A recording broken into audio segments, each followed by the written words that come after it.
Kristina. I'm so excited Hi. to chat with you. Listening to your book, wow, I was like, I feel like my life is just unfolding in front of me. So many similarities. Thank you for writing the book and thank you for being here. Oh, well, thanks for having I, me. gosh, there's so many places that I would like to go because, when you have this experience, I'm sure you have the same thing and you meet somebody who's been through it. There's just so much you already know about that person and your strength and your resilience in particular.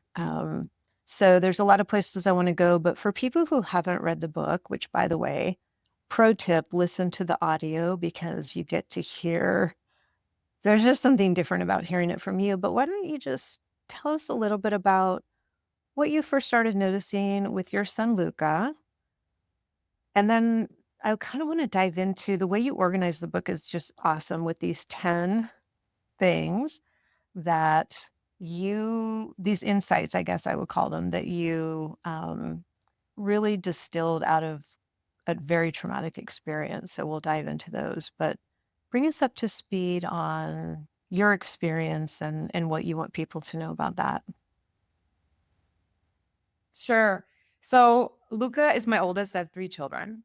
And so, as any parent knows, with your first one, you're just sort of winging it. And then you realize that every kid is about winging it because every kid is different. But um, he was this very energetic, lively, happy, hilarious kid. And then around the age of 12, I started noticing some changes, and I immediately diagnosed him with Yes. teenager. And then he started acting more teenager-y than I was expecting him to. And I was like, well, my son is excelling at being a teenager. I should be proud. Um, and just started noticing, a lot of the things we hear about that come with teenage hormones. They don't want to hang out with mom and dad as much. Their friends are more important. Maybe they start sneaking around a little bit or experimenting or wanting to do things that make them popular, all that stuff.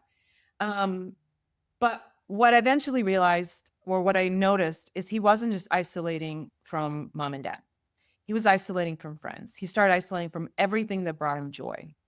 And anyway, I don't know how much you want to get into with further questions, but eventually he was diagnosed with. I found out eventually by asking him that he had thought about suicide, and he was diagnosed with depression. Then later on, anxiety, ADHD, and it was just years of chaos. His depression often showed up as anger and aggression. Years of therapy appointments, 7 different psychiatrists. I ran out of the number. I can't remember the number of medications we tried. Hospitalization, 2 residential treatment centers, calling the police on it. I mean, all of it. Um, so the book is about me trying to learn to support him through it all and being lost and clueless and scared. And then the last chapter is actually written by him. So you hear from a mom and then you hear directly Which from is the teen. magical, so incredible. I thought he was so articulate and it was just so beautiful, like and it was a surprise, I had no idea that was gonna be there, so I guess spoiler alert, we just ruined it for everybody, but that was amazing, and one thing that I thought was really interesting, and obviously, like, I've seen your videos and all of that, and I know that humor plays a big role in your life, and I thought you did this amazing job of weaving your personality and humor into the book in a way that is tasteful and real because you do kind of have to laugh at some of this, like some of the things that they get themselves into, right? You just can't even fathom in the way that we process things. How is that for you? Like, how is humor sort of playing a role in all of this? So I've always sort of found the funny or tried to find the funny in life. I grew up in Croatia. And when I was 12, a war started there. And I literally started writing funny, silly songs about wars that were probably considered very inappropriate because they were. But I guess I always sort of, you know, found Mhm. humor therapeutic. And, this is actually my second book. In my first book, Hold On, But Don't Hold Still, I write how for me, going through life without humor is like eating Mm. soup with a fork. Well, you'll miss out. You'll miss out on so many things. You'll even miss out on finding out Yeah. new perspectives that come sometimes through humor if you don't try to find the Well, you funny. did an amazing job of it. Some of the self-talk, like, just some of those things that, I think we could, for those of us and anyone who's listening, either has a kiddo in it right now, or maybe they have inklings, or they're, kind of moved into early recovery, but we've all had those conversations with ourselves. And one thing that has stuck with me and I really loved about sort of a mantra that sounded like you had, which was no, thank you. It was so, I love to have you talk about that a little bit because it felt so good for me, even now. And I'm 7, 8 years past, I don't think we're ever done, but I'm past the worst. And I still can have those things in my head. And so that was really helpful for me. How did that arrive for you? Um, so the night I had to call the police on my son, we were pretty new to the neighborhood. And they're taking him to a 72-hour psychiatric hold, even though these police officers were trying to convince me to press charges and take him to jail. But I was like, okay, I have learned to look for whether my son's behavior requires a consequence or requires help, and he needs help right now. So anyway, he's handcuffed. They're putting him in the back of the car. They're being a little aggressive with him. And there are two women from my street, my new street, who I have not even met yet. And they're standing right across the street and they're staring at the scene. There's two police cars. The sirens are on, the whole thing. And this was I still live in the same house. It's a very quiet neighborhood. And so as he's putting in, I'm rushing out to say goodbye to him, and he's screaming at me to F off, and because he hates me at this point. And anyway, I look over and I notice them, and immediately, as any human would, the thoughts come in my head of like, oh my gosh, they don't know what's going on. You know, they don't even know the background story. And what are they going to think of my family? Are they going to tell other neighbors is this happening? And they're all going to hate Yeah. us and judge us, blah, blah, blah. And I just remember in that moment thinking, no, thank you. Because so I've been in the public eye for a while, and the way I've always dealt with judgments, other people's, hate or whatever they throw at you on social media, I've thought of it as them handing me suitcases that are Oh, full of their own stuff and their own pain and their own, and I'm not going to pick that up. I carried it I picked up every suitcase handed to me for most of my life. I'm not picking up. So that's where that no thank you came from. I just thought, no, thank you. I'm not picking up. I am not picking up that judgment. I'm not going to carry whatever they may say or may think. I'm not, because if I pick it up when it's being handed to me, and I felt like yeah. it was being handed to me, right? Then that is going to distract me from focusing on where I actually need to focus on, Yeah. which is myself, right? And then I write in the book how after I was not allowed to follow, they took me to the ER first, and I was not allowed to follow. They told me I had to stay home until I got a call from the ER. I got into bed, and then the self-criticism started.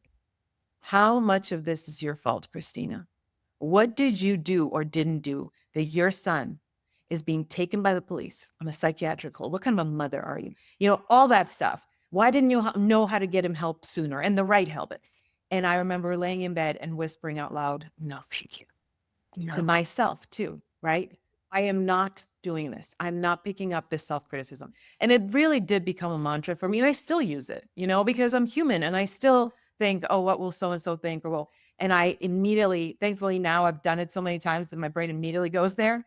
And I literally visualize them handing me something that's garbage, handing me something that is destructive in my life, that is destructive in my family's life, that is Yeah. not going to move me forward, that is not good for me. And I say, "No, thank you." And it's so It's helpful. so freeing. It's really, I love that image of somebody handing you something, and I've definitely stolen it. I'm running with it because it's been really helpful just in everyday stuff, even if you're not dealing with something as sort of, critical as as you were with Luca. It's just helpful overall, especially for someone like you that's in the public eye and you have to be thinking about, oh my gosh, where is this gonna end up, right? Like, where a little behind the scenes, that was actually when I, you know, turned in the proposal for the book. That was actually the title of the book, Oh, was No Thank You. And then they decided we need something that's more clear to what it is, and I can fix this on the, which is a great title because every chapter is a lie because I can't fix it, right? But originally, because that was such a powerful statement in my life, that was going to be love the name of it. the Well, book. that would have been good too, but I can fix this. Well, in the first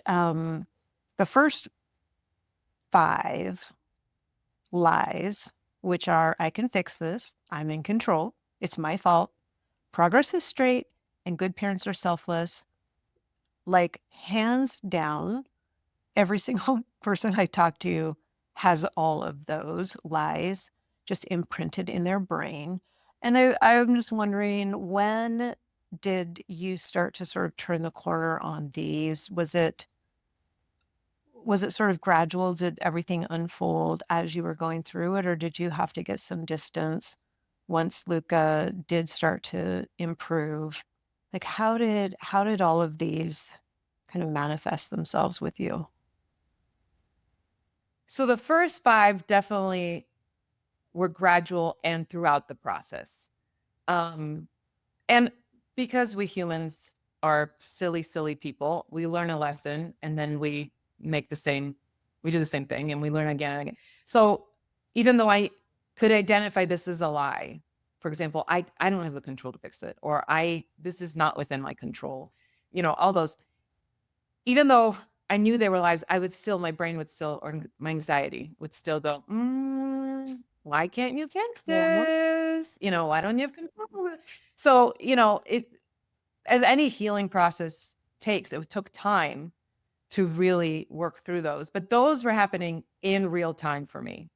And they're things that I had to learn to get to the last few chapters that I wrote where we're in a better place. Because one thing I wrote in the book is how I had to identify the unhealed parts of myself I was bringing into parenting. And, a lot of us, I definitely thought, I've gone through abuse and, all kinds of things in my past. And I had things in my childhood and I've dealt with it. I have dealt with it. I've been to therapy and I'm good. And now I can be a healthy parent. But when your child is struggling, oh man, does that put a spotlight on things that are Yeah. still unhealed in you. And so I was bringing in my own anxiety and my fears, my insecurities, my ego, right? Um, and a lot of those were, the Yeah. lies just Well, and amplified it. also, as I found out as well, I was doing this with an ex-husband and a stepdad, and it brings up their stuff as well because all of this is now like in their face. And I have to imagine, and I've talked with my husband about it, how difficult that is to be the step parent because I think they have a little bit more objectivity, obviously, than we do, especially as moms. We have that umbilical relationship that's just so close and so tight. And I know that it was difficult for your husband too to be going through this. And he probably took a brunt of Luca's, anger and pain and all of that as well. Yeah. And I mean, gosh, I give my husband so much credit for the positive steps Luca took because my husband is a lot more patient than me. My strengths lie elsewhere. Okay. And so he would sometimes stay up till 3 a.m. and I'd wake up and I see he wasn't in bed. I'm like, what's going on? And I would text him, check where he was. And he's like, I'm just sitting in Yeah. the car talking to Luca. I mean, just for hours. This happened multiple times. And I think because, he loves Luca. He always says this must be what adoption feels like. Because he cares about, he doesn't feel like I'm married to someone with kids. Okay. He feels like those are his kids. He has that strong love and bond with them. And they have so much respect for him. And so, yes, there was the fear for him and all of that. But you're right. He was able to, I don't know, he didn't come to every situation as panicked and Yeah. freaking out as I did. And Luca needed that. I mean, Luca wrote in his chapter how when I noticed that my mother was coming from a place of fear, it made Yeah. me feel unsafe. And I didn't actually know that till I Really? read his chapter. And oh my gosh, like our Yeah. kids can sense it. We can fake it, but they sense our fear And then they don't feel safe because if you're scared, well, what am I supposed to feel? Right.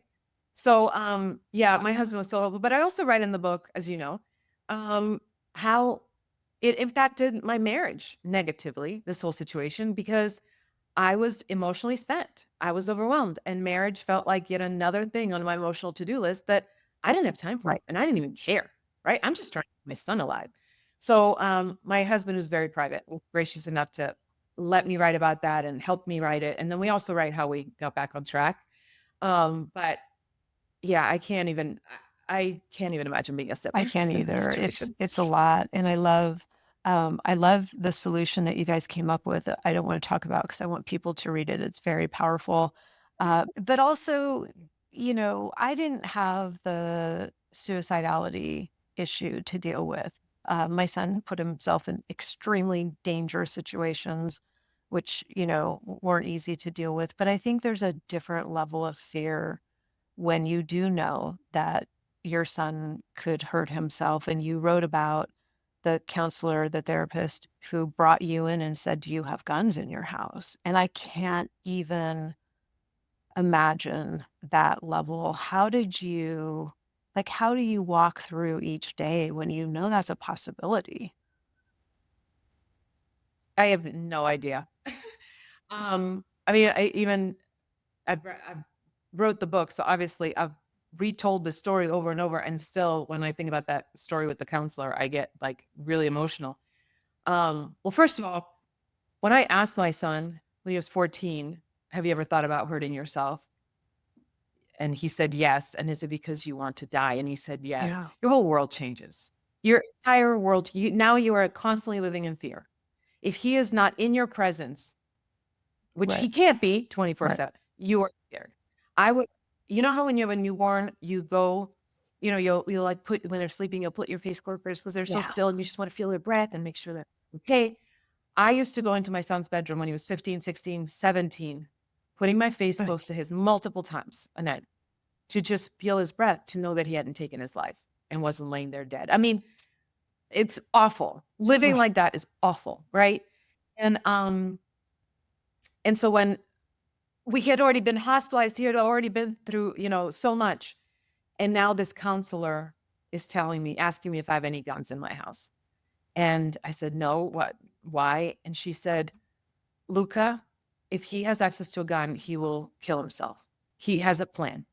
And that's always the Yeah. thing they worry about, right? If someone has an actual plan, that's really bad, Yeah. right? Now we're really in danger.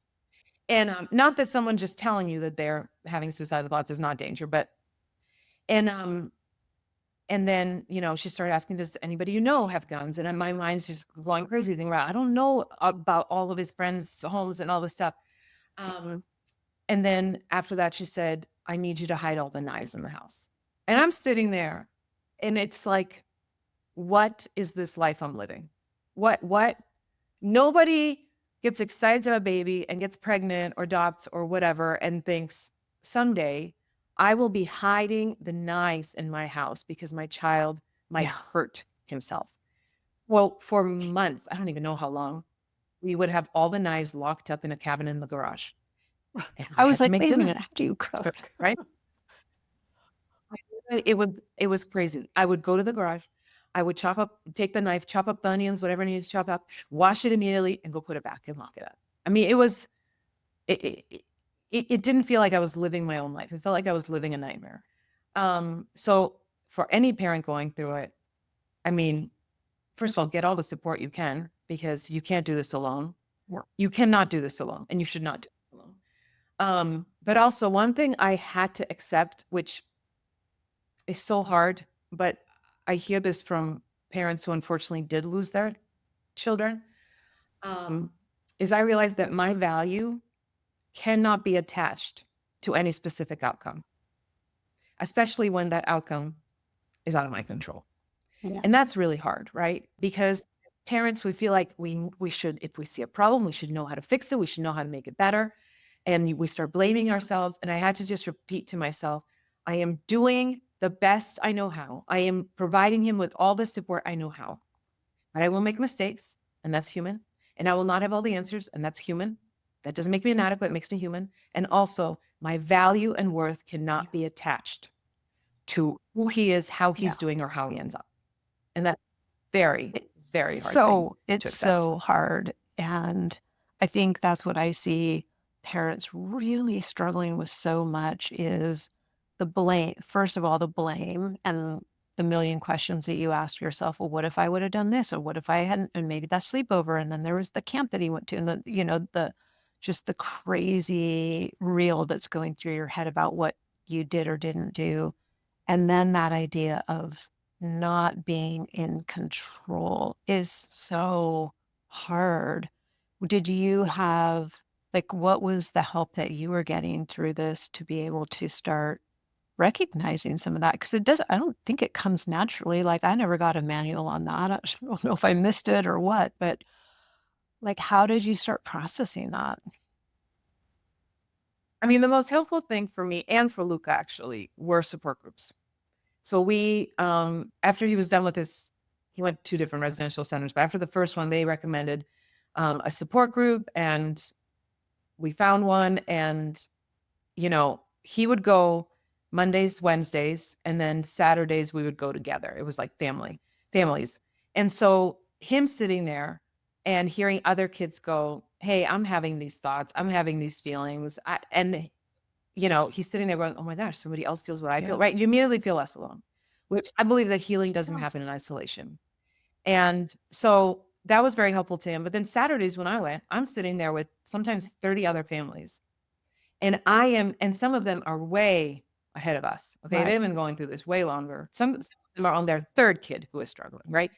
And just not only feeling validated, but just realizing, oh my gosh, none of us know what we're doing. And it's okay. And then learning from what helped somebody else. I mean, it was transformative for me. It was life changing for me, those So support important. groups. And then eventually, it was actually after Lucas started getting better, I realized, why am I not better? Like, why is he better? And I feel like I'm getting worse. And I realized that I had a lot of stuff that I still needed to deal with, and I was living in fear. And so then I also did individual Yeah. therapy, which was very helpful. That part of the equation of, uh, oh, wait a minute. This isn't, I'm going to send my kids somewhere and they're going to get help and then they're going to get better and then we're just going to carry on. The realization that this is my problem too, that I have to do some work with is such a bummer. Would you? I know, we're already tired. We had to deal with the toddler thing, and we potty trained in the math homework that we don't, and now I'm supposed to work on me? Like, are you kidding me? I don't have time for this. Exactly. But, I write in the book how, people were asking me, "What's the thing? What's the thing that, like, really helped your relationship and helped you be a better support system for him, but also helped him be, like, really open to you when he was struggling so you would know that he needs help? What helped?" And I realized that what really made the ultimate difference was when I stopped trying to, quote, Right. unquote, "fix him" and Yeah. decided to fix myself, decided to work on the crack that I was bringing into the relationship. And that changed everything, because when I was able to deal with my ego and deal with my insecurities and deal with my panic and anxiety, all that stuff, then I was a Mhm. safer place for him. And also, when I was able to, like I said earlier, realize that my value is not attached to this. Well, now I'm coming from a Yeah. completely different place, right? You think that your children are a reflection of your word. You are going to be Yes. a very different parent than if you realize they are Yeah. not a reflection of my worth. And because ultimately, I have no control over some of the decisions they're going to make. And also, I don't control whether they end up with a mental illness or not. Okay. There's a lot of factors that play into it. This is not something Right. I gave them. Um, that changes the way you parent. And then the kids feel safer because they don't have a panic-stricken mom. I was a lunatic for a few years there. I mean, I probably made things worse more than better while I With was living in that yes, panic. coming from that place of fear, you do irrational things. You say things that you don't end up wanting to say, or, making threats that you know you're never gonna keep, right? Or consequences or whatever it is, because we just are so desperate to hold on to something that will help make them better. And I know you described that evening when you did have to call the police. And I think so many parents are like that. Wait, calling the police on my kid? Like, am I really doing this? And it does take things to another level, and almost like you said, like out of body, like, wait, where are the cameras? Because this has to be a movie of someone else's life. Was that a big turning point for you? I mean, that was the night that I realized I already felt like things were bad. So I read in the book how I felt at times like denial and fear were each campaigning for my vote. Okay. There are two candidates running very different tickets. They got very different policies, and they're literally trying to convince me that I should cast my vote for them. And so I kept having the fear, which we already talked about. But then I occasionally would have the denial of like, okay, listen, he'll be fine. He's started therapy. Okay, now he's on medication. That'll fix everything. It's doing good, right? Or it's not that bad. It's not that bad. A lot of kids struggle. A lot of kids do drugs. A lot of kids. So I was battling with that denial fear thing. And then that night, denial was gone. I was like, I never, ever in my life, it never even crossed my mind that I would have to call the Right. police on my child, that I would watch my son be handcuffed, that, all of it. It was just,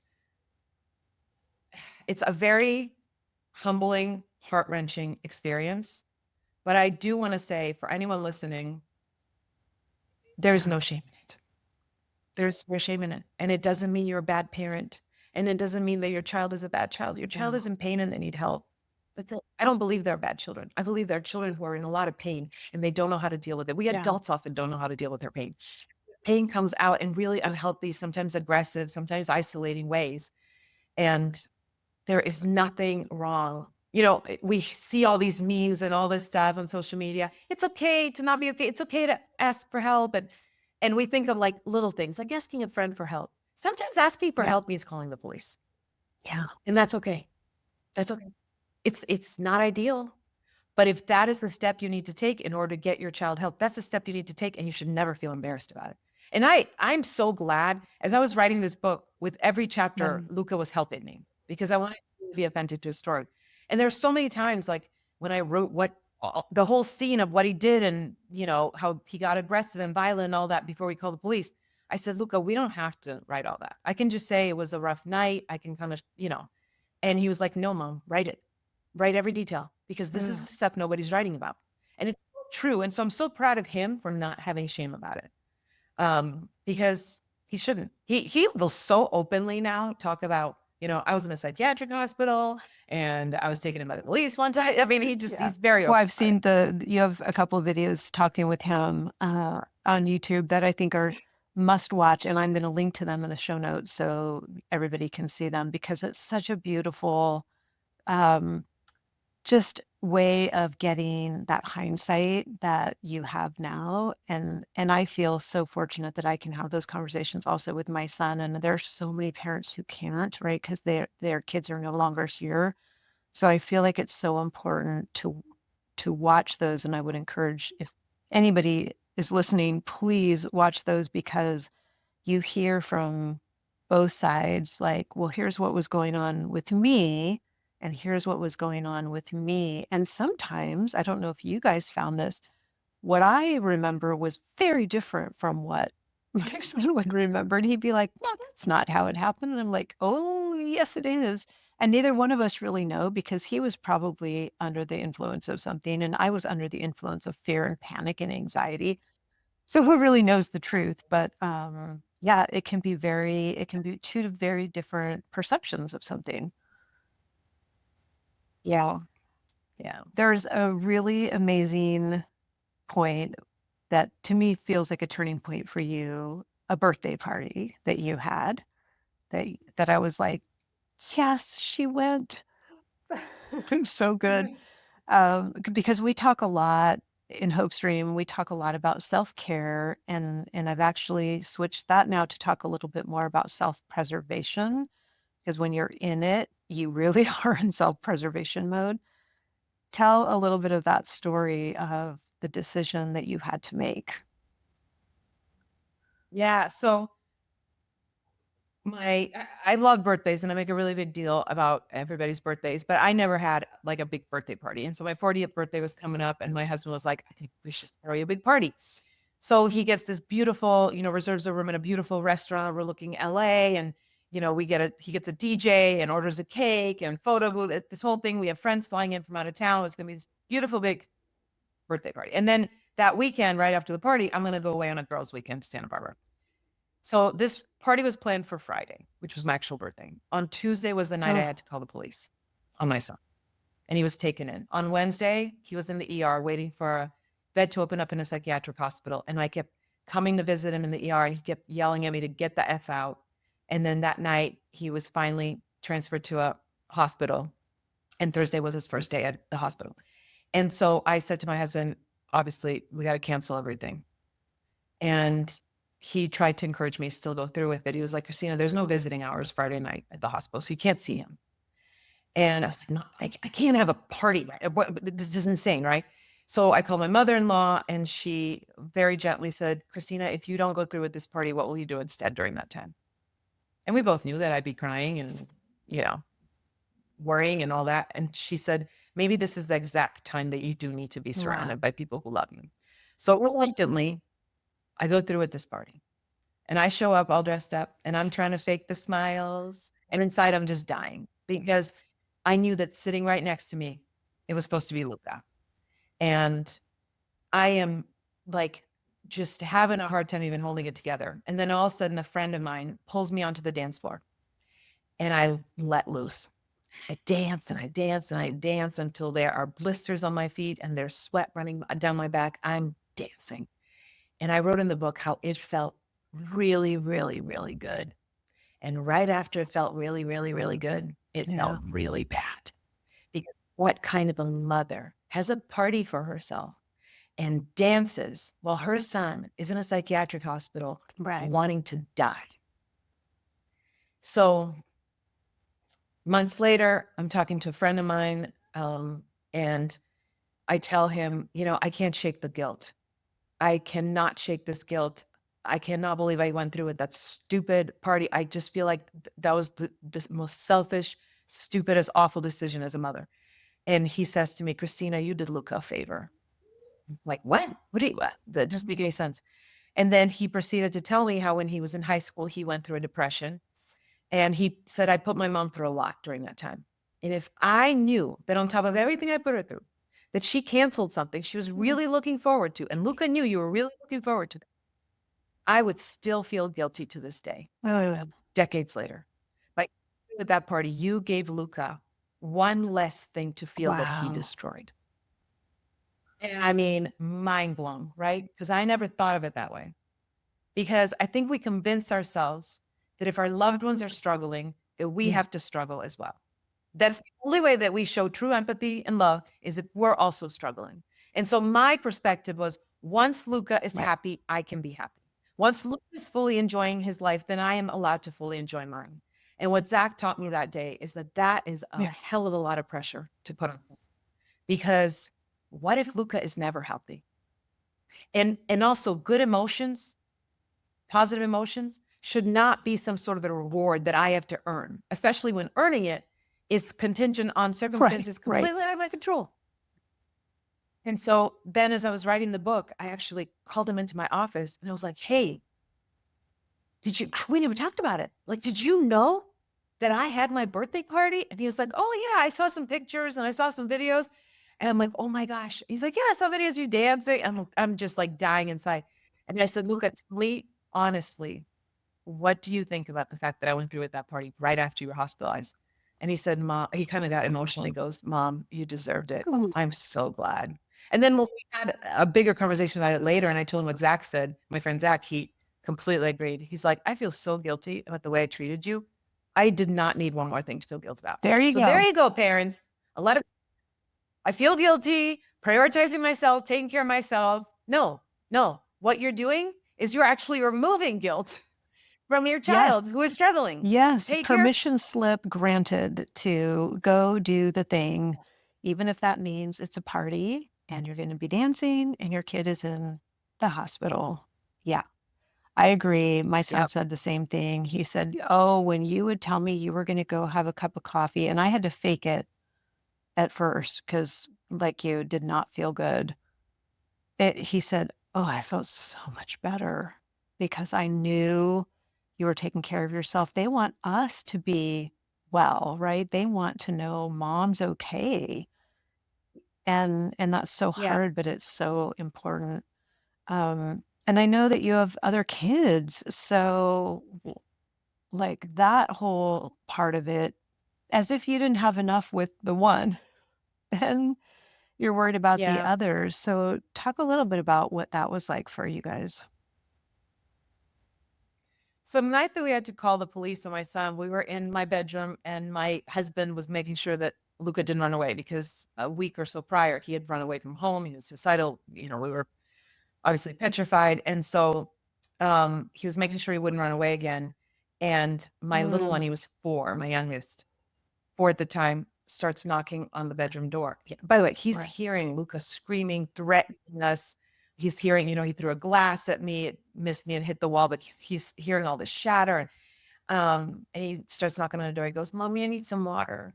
And I Yeah. knew he did not need water. So I said, "Just go downstairs." I had called my mother-in-law, "Grandma's going to pick you up. You're going to have a sleepover with your sister and grandma." And he just was like, "Why is it so loud?" And then the way the timing worked out as my mother-in-law was picking them up is right when as they were leaving the driveway was when the police was coming outside with Of Luca course. handcuffed. So they witnessed that. So, you know, for weeks after, every day, we're checking on how Ari's doing. We met with a therapist, and he said check if the kids are eating the same, if you see any changes in how they're socializing or eating or sleeping or anything, and everything seemed fine. Ari, my little one, seemed great. With my daughter, she was 13 at the time. I could check in. I said, "Mateo, what if you talk to a therapist? Because it's a lot to process, And she was like, "Mom, I'm really okay. I'll let you know I'm really okay." Come to find out, Mm, she was not okay. yeah. She was really struggling. And when I asked her later, "Why didn't you tell me?" She said, "Mom, you were already so stressed. I didn't want to add Right. any more stress." And I read in my book how the quote unquote good kids who are labeled as easy or good kids, um, will go out of their way Yeah. to play that role, to not add any stress. And they will suppress. And a lot of times that's even more dangerous because now we don't even know how or what Right. to offer as help, right? Because they're playing quote unquote good kid card. They will, you know, suffer Yeah. and in silence. And so that was hard to find out. And then my little one, again, we thought somehow miraculously he's fine. And we talked and we told him, when the police came, Luca was sick. So instead of an ambulance coming to take him to the hospital, the police came to take him to the hospital. So we tried to give him the truth Right. on an age appropriate level. But one day, this was like 6 months after that incident, maybe more, he's not listening to my husband. My husband is asking him to clean his room, and he's just not listening, not listening. And finally, my husband goes, "Hey, but if you don't start listening, we're gonna have a problem." And my little boy with his big brown eyes looks at my husband, his dad, and he goes, "Is that when you call the police and they take me away for a very, very, very long time?" And I mean, this little child was Yeah. carrying this trauma in him. We had no idea. We had no idea. And I have learned not to beat myself up for it because that's not useful. But I say this, and we shared it so bluntly because if you have a child who's struggling, it is affecting the rest of the Yeah. family. It just is. It is. It's not possible for it not to. If they are seeing, their sibling depressed or making unhealthy choices, and they're hearing the arguments, and it is Yeah. affecting them. So that's one of the mistakes I made is I sort of What took would them you at their do word. different? Like, And would so, you try to have them get into therapy? Or because I think that's such a common struggle is, well, they say they're fine and they seem fine, you know? yeah. Oh, I think when there's a big trauma happening in the house, I definitely think i- if you can get your kids to therapy, I would have brought my daughter sooner. She eventually started going to those. We were in support groups in the Saturdays with family ones, right? She started going to those eventually. I would have brought her right away because there's siblings there she could hear from. One thing we started doing with her after I found out she was struggling is I said, how about every single week we pick one day and it's just you and me and Philip, her stepdad, her husband. And the rule is we go do something fun and we're not allowed to talk about Luca. And through that really helped her just open up to us and feel like she matters as much as Luca matters. Because what happens, Luca became the main character in our family. Yeah. The kid who's struggling often becomes the main character. He became the main character in my story, in my marriage, in my other kids' stories. And that was unfair to everyone, including Luca. Yeah. It was unfair to him. And so you have to make sure that you're not casting anybody as the main character. And even when I was in somebody else's story, even when I was checking on her, I was not checking on her just in general. I was checking on her. This was another mistake, right? Going, hey, there's just so much going on with Luca. He's really struggling. Witnessing this. Yeah. Right? Everything became Yeah. about Luca. To the point, and she was struggling. She admitted, she goes, Mom, what if my struggling has nothing to do with Luca? What if I would struggle even if it wasn't for Luca? I was like, oh, yes. Yes, that's a very big possibility. And here I am deciding that I know it all, right? And deciding that he is the reason you are struggling. So that's one thing I would say is spend as much time alone doing something fun with that child, connecting with them in a way where they will open up to you without mentioning the struggling kid or how exhausted you are or you haven't slept, because they know why you haven't slept. They know the reason. Just he can't be the main character. He cannot be the main it's character like in the their story. whole family kind of pivots and revolves around, everything revolves around them, and it is so unhealthy. And then it's even hard. I know, like when my son went to treatment, I don't know if you had this, we had been twirling around him for so long that when he was out of the picture, we were all a little bit like wobbly and like, now what do we do? Because you're so used to that, that dance. Like that's how the whole family was dancing that way. And now it's different. It's so hard. Yeah. The main Right. character has left the building. Now he's getting help. And now all of us are left sick, right? Because we were all thinking he was the only problem. It's like, wait a minute. Yes. How did that happen? Yeah. Did you have to leave anything out of the book that if you were to go back and do like a addendum or a follow-up that you would want to put in? Because I know you must have now had thousands of conversations with people since the book came out. Is there anything that you're like, oh man, I really wish we could have gotten that in there? I mean, there were so many stories that it was really hard to, as you know, as someone who's gone through it knows, that it was hard to sort of decide which ones were pivotal. So there's probably, I could literally write a sequel. I don't plan on it.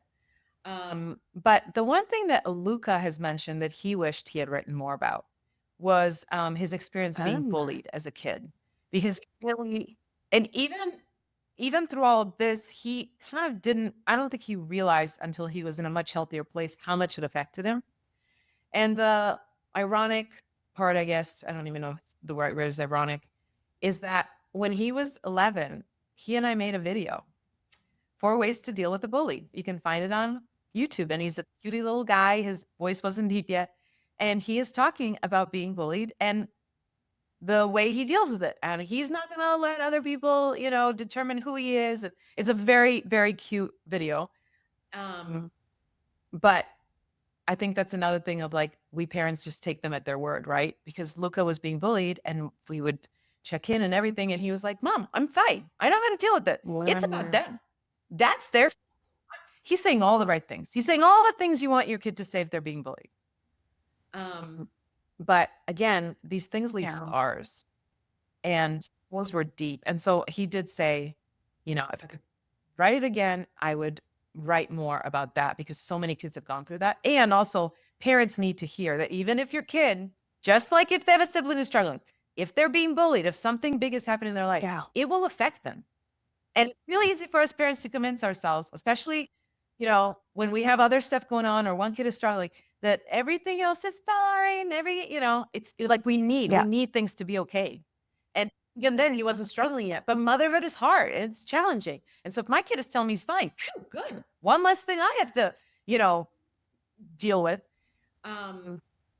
So yeah, I'm that glad would you probably mentioned be. that because I think a lot of times, there's a lot more information out now about trauma and people hear trauma. And I think they immediately go to, like, I mean, you were part of a war, like people go to that level. And sometimes they don't think about bullying being one of those traumas, especially now. I think I don't know what his experience was, but a lot of times the bullying is online or on their phone and we don't see it. And so it's a little trickier to tease out.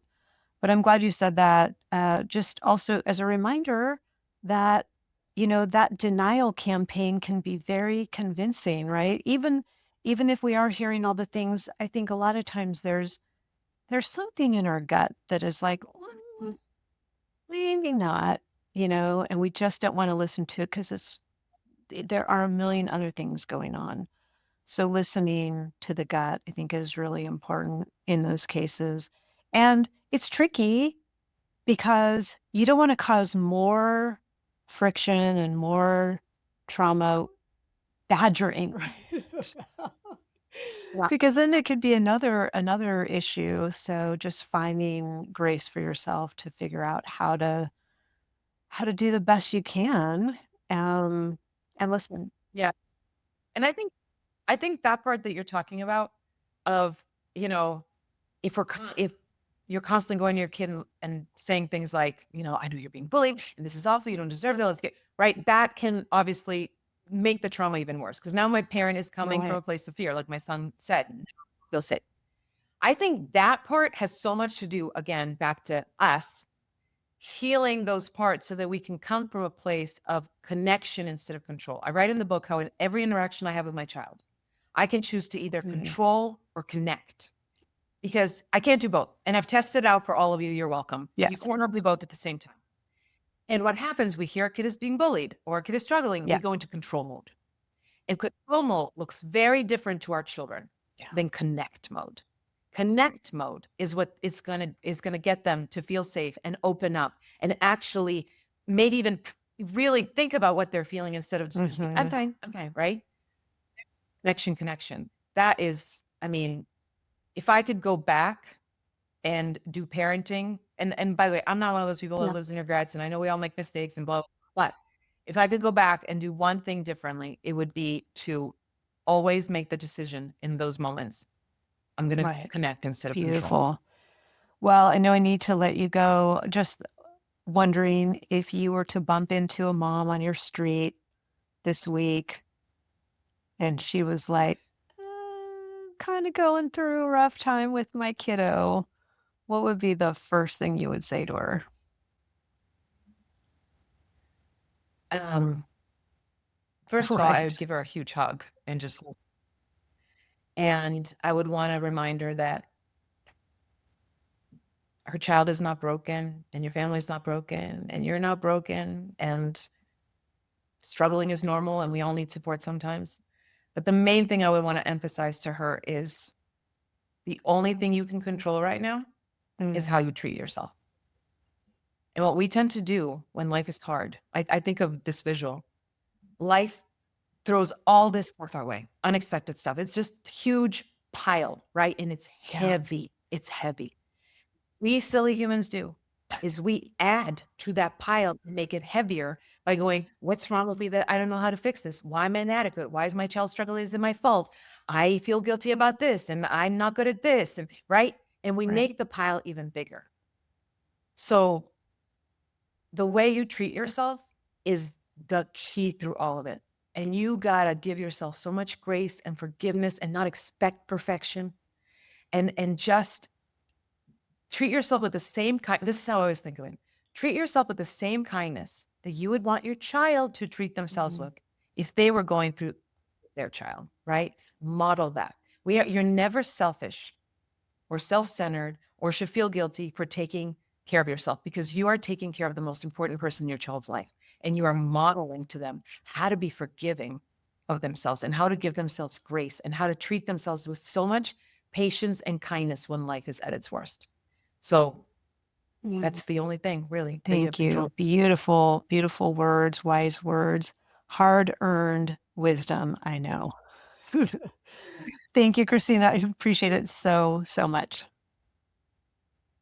Thank you so much for having me.